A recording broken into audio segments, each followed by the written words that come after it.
8 फेरों का 8वां वचन। स्वाति ने इसी साल शहर के कॉलेज से पढ़ाई पूरी की है और अब उसके लिए जगह जगह से रिश्ते आने लगे हैं। स्वाति से ज़्यादा उसके रिश्तेदारों को उसकी शादी की चिंता है, इसीलिए जो भी स्वाति के घर आता वो किसी नए लड़के की खबर ज़रूर ले आता। अरे दीदी, ये फोटो देख के बताओ कैसा है। राहुल नाम है लड़के का, मेरी सहेली की बहन का बेटा है। अपनी स्वाति के साथ एकदम प्यारी जोड़ी लगेगी इसकी।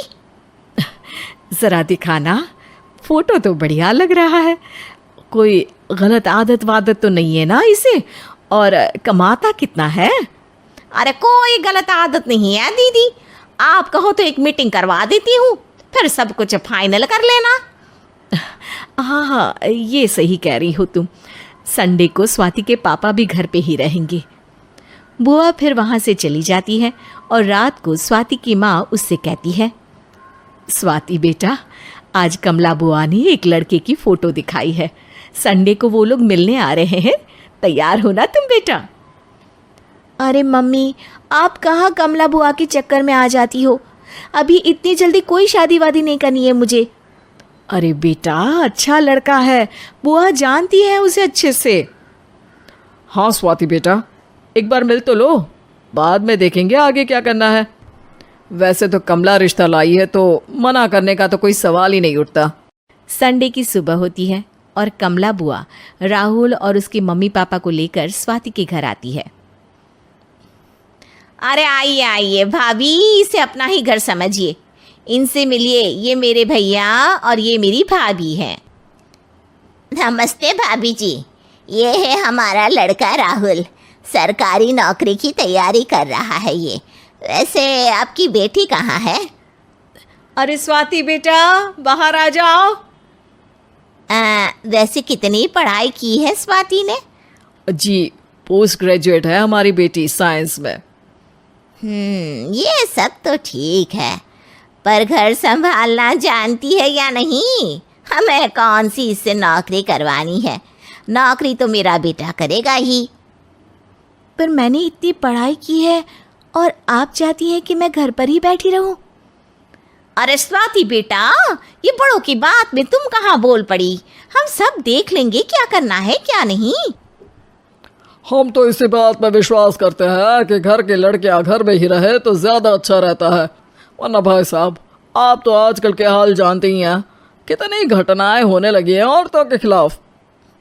स्वाति बेटा, रसोई का काम तो पूरा जानती हो ना? शादी के बाद तुम्हें ही संभालना है वो सब।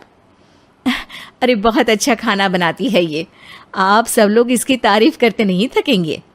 लो भाई, हो गई मीटिंग, अब शादी की तारीख फाइनल कर लेते हैं, क्यों भैया? भाई, हम तो पंडित जी से चर्चा करने के बाद ही तारीख फाइनल करेंगे। सालों से हम उनकी बातें मानते हुए आ रहे हैं। लड़के वाले और कमला बुआ की बातें सुनकर स्वाति एकदम नाराज हो जाती है और उसे लगने लगता है कि शादी के बाद उसे घर पर ही बैठना पड़ेगा। लेकिन घर वालों के आगे उसकी एक नहीं चलती और उसे शादी के लिए हाँ कहना पड़ता है।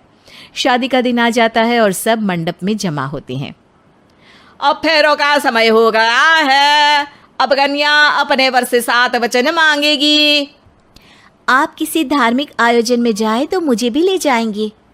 आप मेरे माता पिता का भी बराबरी से सम्मान करेंगे, हमेशा मेरा साथ निभाएंगे। आपको दोनों परिवार की जिम्मेदारियां बखूबी निभानी होगी।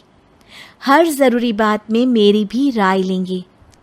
आप सभी गलत आदतों से दूर रहेंगे। आप मेरे अलावा किसी और औरत से कोई गलत संबंध नहीं बांधेंगे। ये 7 वचन पूरे हुए, वर क्या तुम्हें ये सारे वचन मंजूर है? जी हाँ पंडित जी, मैं सारे वचन अच्छी तरीके से निभाऊंगा। अरे वाह वाह, बढ़िया तरीके से सब काम संपन्न हो गया। तो इसी के साथ विवाह संपन्न हुआ और आज से ये दोनों पति पत्नी हुए। 1 मिनट पंडित जी, अभी एक वचन लेना बाकी है। अब कौन सा वचन है बेटा? मैं अब हमेशा के लिए किसी दूसरे घर में जाने वाली हूँ, तो पति के अलावा मैं अपने सास ससुर से भी एक वचन लेना चाहूँगी। अब कहो बेटी। मैं ये चाहती हूँ कि मुझ पर किसी बात की कोई पाबंदी नहीं लगाई जाएगी। मुझे सब कुछ करने की आज़ादी होगी और मैं भी विश्वास दिलाती हूँ कि मैं एक अच्छी बहू बन के दिखाऊंगी। स्वाति की बात सुनकर उसके सास ससुर एकदम चौंक जाते हैं और कुछ बोल नहीं पाते कि उतने में कमला बुआ बोल पड़ती है। अरे बेटा, ये भी कोई कहने की बात है? रानी बन के रहोगी तुम तो। वचन देने से पहले सोच लीजिए, क्योंकि शास्त्रों में वचन ना निभाने वालों के लिए नरक से भी बदतर सजा लिखी है। स्वाति की चालाकी से वहां मौजूद सब लोग प्रभावित हो जाते हैं और लोगों में बदनामी ना हो जाए, इस कारण स्वाति के सास ससुर को उसे वचन देना पड़ता है। अरे कैसी अपशकुन वाली बातें कर रहे हैं आप पंडित जी। हमें मंजूर है बेटा तुम्हारी शर्त। स्वाति अपनी समझदारी से अपनी बात अपने ससुराल वालों से मनवा लेती है और खुशी खुशी राहुल से शादी कर लेती है। अब से हर शादी में मैं खुद 8 वचन दिलवाऊंगा। ओम मंगलम मंगलम मंगलम।